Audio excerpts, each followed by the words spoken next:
Hello guys, എല്ലാവർക്കും പുതിയൊരു വീഡിയോയിലേക്ക് സ്വാഗതം. ഇന്ന് നമ്മൾ ജാസ്മിൻ തിയാരയാണ് ഉണ്ടാക്കുന്നത്.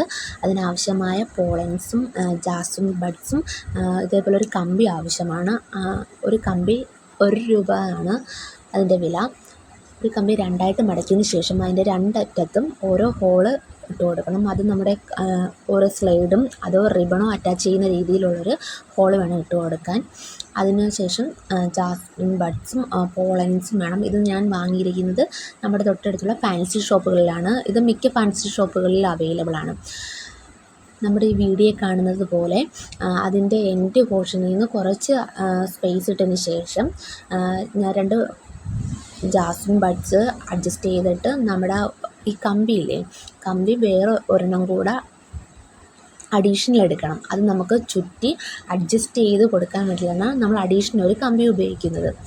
ആ ജാസ്മിൻ ബഡ്സ് വെച്ചതിന് ശേഷം നമ്മൾ ഒരു ചുറ്റി അതിന് ശേഷം ഒരു പോളൻസ് വെച്ച് അത് പോളൻസിൽ ഒരു കമ്പി പോലെയുണ്ട്. അത് നമ്മൾ ഈ കമ്പിയിലോട്ട് ചുറ്റി കൊടുക്കണം. അതിന് ശേഷം നമ്മൾ അഡീഷണൽ എടുത്തിരിക്കുന്ന കമ്പി അതിൻ്റെ മേലെ കൂടെ ഒന്നും കൂടെ ചുറ്റിയതിന് ശേഷം കറക്റ്റ് പൊസിഷനിലാണോ നോക്കണം. ഓരോന്നും കറക്റ്റ് പൊസിഷനിൽ വെച്ചതിന് ശേഷം വേണം ചുറ്റി കൊടുക്കണം. അപ്പോൾ കറക്റ്റ് ഫിറ്റായി തന്നെ അവിടെ ഇരുന്നോളൂ അത്. അപ്പോൾ ഇങ്ങനെ നമുക്ക് ഓരോരുത്തരുടെ രീതി അനുസരിച്ച് ചെയ്യാം. ഞാനിവിടെ ചെയ്തിരിക്കുന്നത് 2 ജാസ്മിൻ ബഡ്സിൻ്റെ പുറത്ത് ഒരു പോളൻ, അങ്ങനെ രീതിയിലാണ് വെച്ചിരിക്കുന്നത്. അല്ലെങ്കിൽ നിങ്ങൾക്ക് വേണമെങ്കിൽ 3 ജാസ്മിൻ ബഡ്സോ 4 ജാസ്മിൻ ബഡ്സോ വെച്ചിട്ട് അത് കഴിഞ്ഞ് പോളൻ വെക്കാം. നമ്മുടെ പോളൻ പല കളറിൽ അവൈലബിൾ ആണ്. ഞാനിപ്പോൾ ഇവിടെ ഇങ്ങനെയാണ് ചെയ്തിരിക്കുന്നത്. 2 എണ്ണം വെച്ച് അതിന് ശേഷം ഒരു പോളൻ, 2 എണ്ണം വെച്ച് പിന്നെ അതിന് ശേഷം പോളൻ, അങ്ങനെയാണ് ഞാനിവിടെ ചെയ്തിരിക്കുന്നത്. വീഡിയോയിൽ കുറച്ച് പ്രശ്നങ്ങളുണ്ട്. നമ്മൾ ട്രൈപോഡ് അഡ്ജസ്റ്റ് ചെയ്തപ്പോൾ കുഞ്ഞൊന്ന് തട്ടി, അങ്ങനെ ഞാൻ ശ്രദ്ധിച്ചില്ല വീഡിയോ എടുത്തുകൊണ്ടിരുന്നപ്പോൾ. പിന്നെയാണ് ഒരുവിധമായതിന് ശേഷമാണ് നമ്മളത് ശ്രദ്ധിക്കുന്നത്. ഇതുപോലെ നമ്മുടെ കമ്പിയിൽ നല്ലപോലെ ചുറ്റി കൊടുക്കണം. നമ്മൾ ഫസ്റ്റ് എടുത്ത കമ്പിയിലും ആ പോളൻസ് നല്ലപോലെ ചുറ്റിയതിന് ശേഷം വേണം ഓരോ ജാസ്മിൻ ബഡ്സ് എടുത്ത് വെച്ചിട്ട് നമ്മുടെ അഡീഷണൽ ഉള്ള കമ്പി ഇതിൻ്റെ മേലെ കഴിഞ്ഞ് ചുറ്റി കൊടുക്കണം. എന്നാലേ നല്ല കറക്റ്റ് ഫിറ്റിങ്ങിൽ ഇരിക്കത്തുള്ളൂ. നമ്മൾ തലയിൽ വെക്കുമ്പോൾ അല്ലെങ്കിൽ ഓരോന്ന് ഇളകി പോകാൻ ചാൻസ് ഉണ്ട്. അപ്പോൾ നല്ല കറക്റ്റായിട്ട് നല്ല ഫിറ്റായിട്ട് ചുറ്റി കൊടുക്കാൻ ശ്രമിക്കണം. വീഡിയോ കാണുമ്പോൾ നിങ്ങൾക്ക് മനസ്സിലാവുമെന്ന് കരുതുന്നു. നമ്മൾ പറയുന്നതിനെക്കാട്ടി നല്ലത് കാണുമ്പം മനസ്സിലാവുമല്ലോ. നമുക്ക് എത്രയാണോ വേണ്ടത് അത്രയും കമ്പി എടുത്താൽ മതി. ഇപ്പം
നമ്മൾ ആദ്യം എങ്ങനെയാണോ തുടങ്ങിയത് അത് തന്നെ എൻഡ് പോർഷൻ വരെ ചെയ്യുക. പിന്നെ ലാസ്റ്റ് നമ്മളൊരു നോട്ട് ഇട്ടില്ലായിരുന്നോ സ്ലൈഡ് അറ്റാച്ച് ചെയ്യാൻ, അതിൻ്റെ കുറച്ച് സ്പേസ് ഇട്ടിട്ട് വേണം ലാസ്റ്റ് എൻഡ് ചെയ്യാൻ വേണ്ടിയിൽ. പിന്നെ നമ്മൾ ഇതാണ് ഫൈനൽ ലുക്ക്. ഇതിൻ്റെ ഒരു ഫുൾ വീഡിയോ നമ്മൾ ലാസ്റ്റ് അപ്ലോഡ് ചെയ്തിട്ടുണ്ട്. ഇനി ഫൈനലായിട്ട് നമ്മൾ B7000 ഗ്ലൂ അപ്ലൈ ചെയ്തതിന് ശേഷം ഇതിൻ്റെ മുകളിൽ പഫ് ഷീറ്റാണ് ഒട്ടിക്കുന്നത്. അത് ഒട്ടിച്ച് ഒരു അരമണിക്കൂർ പോലും വേണ്ട, അതിനുള്ളിൽ അത് സെറ്റാവും. അതിനുശേഷം നമ്മുടെ തിയാര റെഡി ആയിട്ടുണ്ട്. നിങ്ങൾക്ക് ഈ വീഡിയോ ഇഷ്ടപ്പെടുവാണെങ്കിൽ ഒന്ന് ലൈക്ക് ചെയ്യുക, ഷെയർ ചെയ്യുക. നിങ്ങൾക്കിത് മനസ്സിലായില്ലെങ്കിൽ കമൻറ്റ് ചെയ്യുക. നമുക്കൊരു പുതിയ വീഡിയോ കൂടെ ചെയ്യുന്നതായിരിക്കും.